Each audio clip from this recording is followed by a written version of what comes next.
So, my good people, let me say this.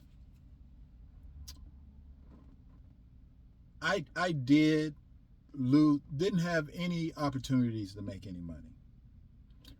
And at first I was saying that was the enemy doing it. But in hindsight, and I had another person help me out with this as well that was online, it was the Most High. He was using the enemy because in their mind, they had to make sure I was broke.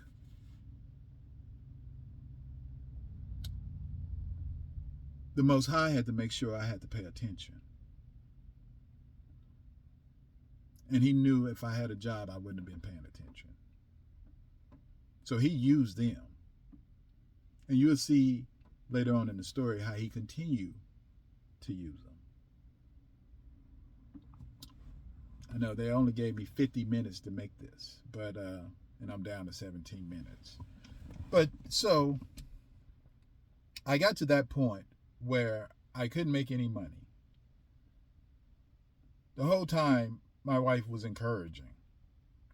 Even though I wanted to try to find some kind of way to bring some kind of finances in the house, and I was willing to go get anything. And she was like, well, if you get X, Y, and Z, it's strictly going to go for child care, and it ain't no sense to just do this right here just to give it right back out when you can be doing that yourself. So she was extremely encouraging, at least I thought she was, and to the point where it wasn't bashing me like I didn't want to work or anything like that.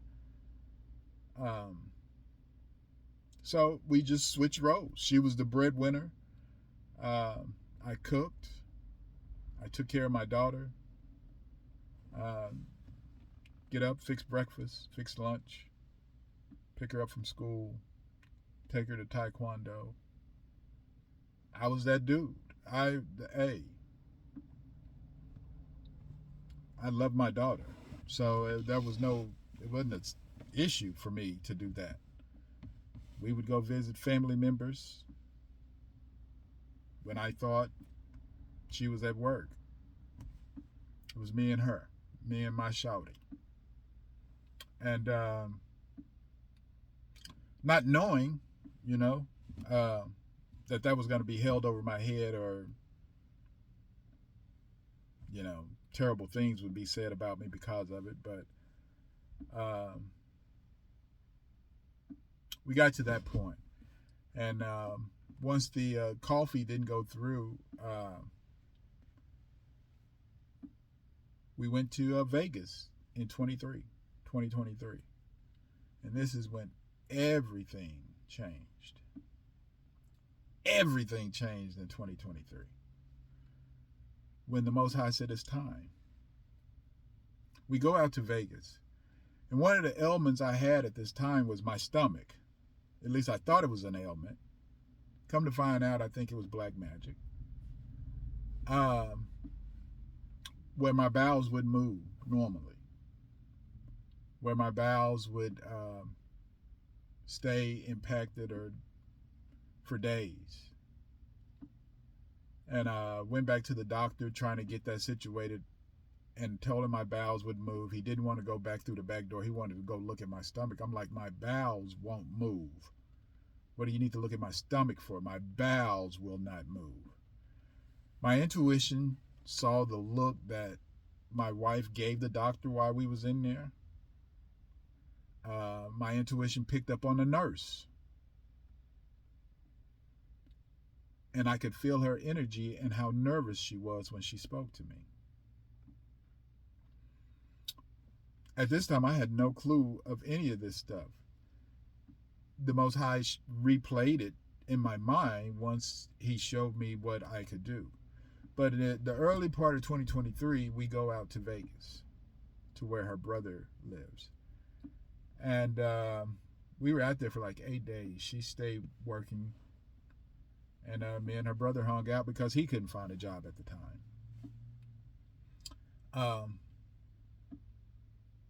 I was taking the coffee every day. And I didn't bring any coffee with me, but I brought CBD oil. And the first morning there, I tried to make me a cup of coffee to the equivalent of what I was drinking at the house. So I put a lot of CBD oil in their coffee, and I drank it that morning. About 3-4 hours later, sitting on the couch talking to her brother, my whole body started tingling.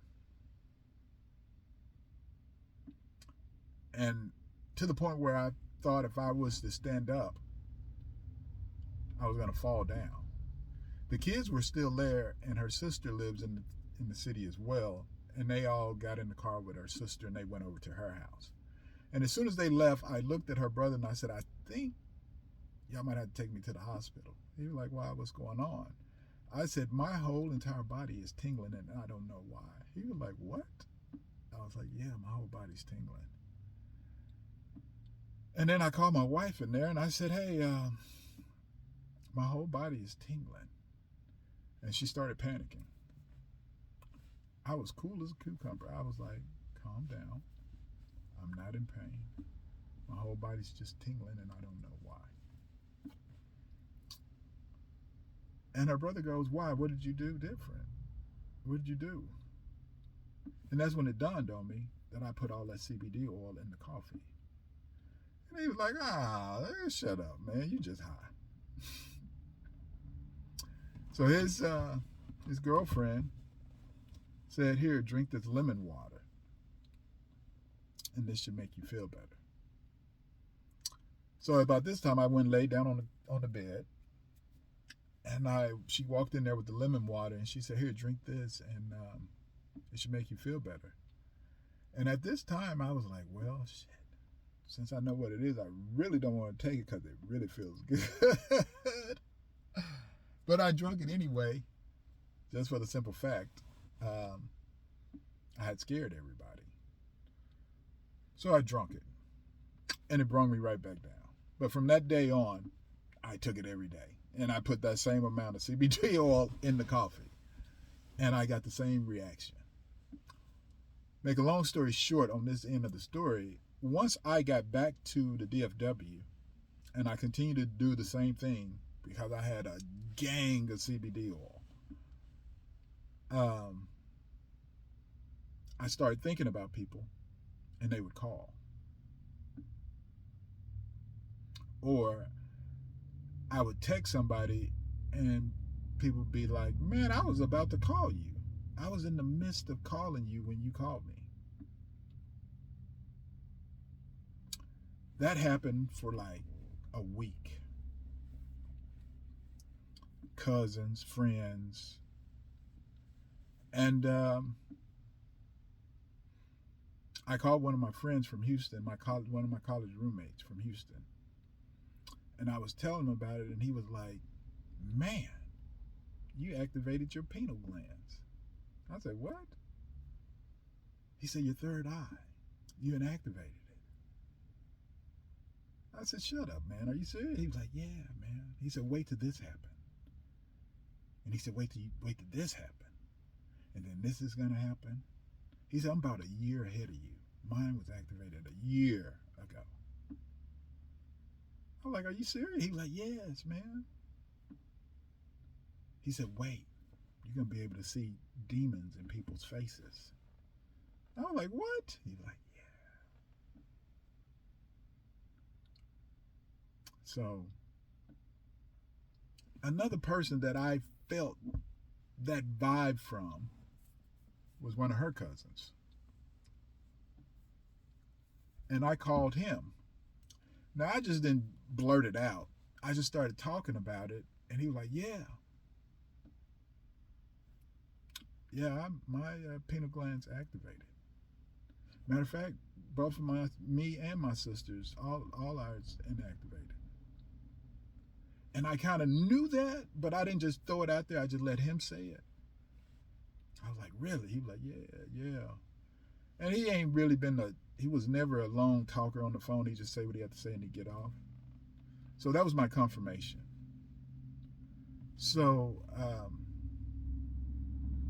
the next thing that happened after being able to think about people and they would call me, I could meditate. Oh, like no other. Oh, I could meditate like no other. I could just be on the couch sitting there and just be like, I'm gonna meditate and just meditate. I mean, like, boom, to the point where I had heard this video where he said how he meditate is if a thought comes in your head in the middle of meditation, just think of it as a thought in a bowl and take the thought out and throw it out. And that was so simple. I could just go all the way in. I mean, I could go deep in.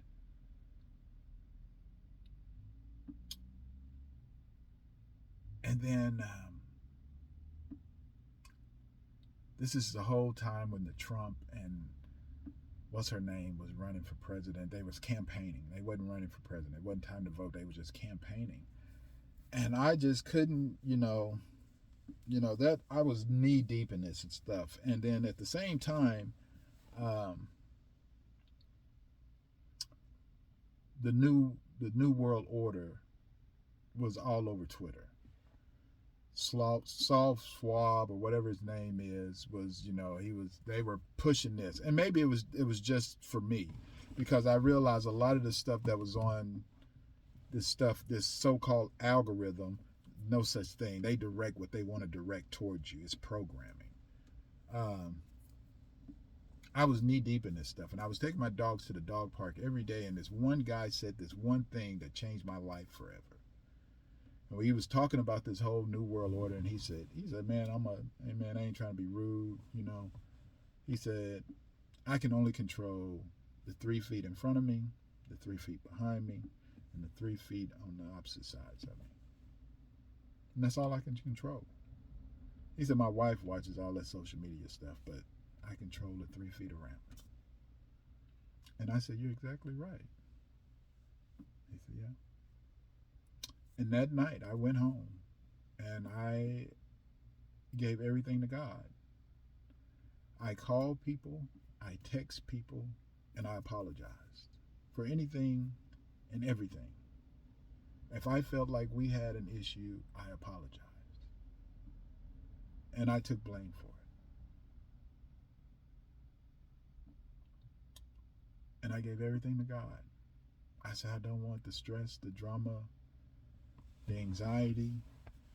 I quit taking the pills. I still drank the coffee, but I quit taking the pills, and I just gave everything to God.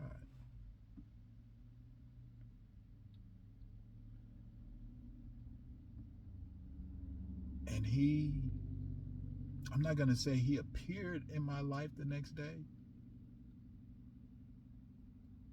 but I felt his presence. And from that point forward, I cried for a week.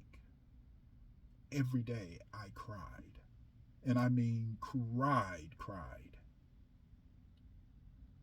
Because I knew he exists. His presence was with me every day. And that first day, so what do you want to know?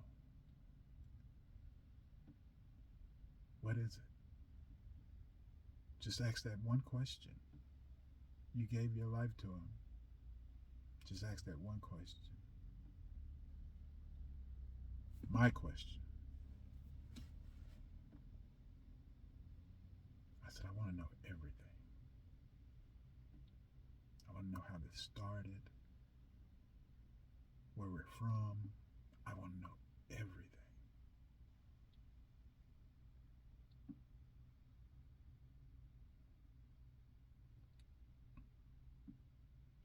My life hadn't been the same since. My life has not been the same since.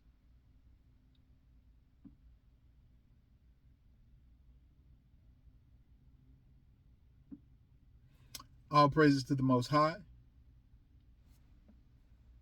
I'll be back with another one. It's probably going to be on my other channel because they are limiting my minutes on this phone to record. Y'all stay blessed.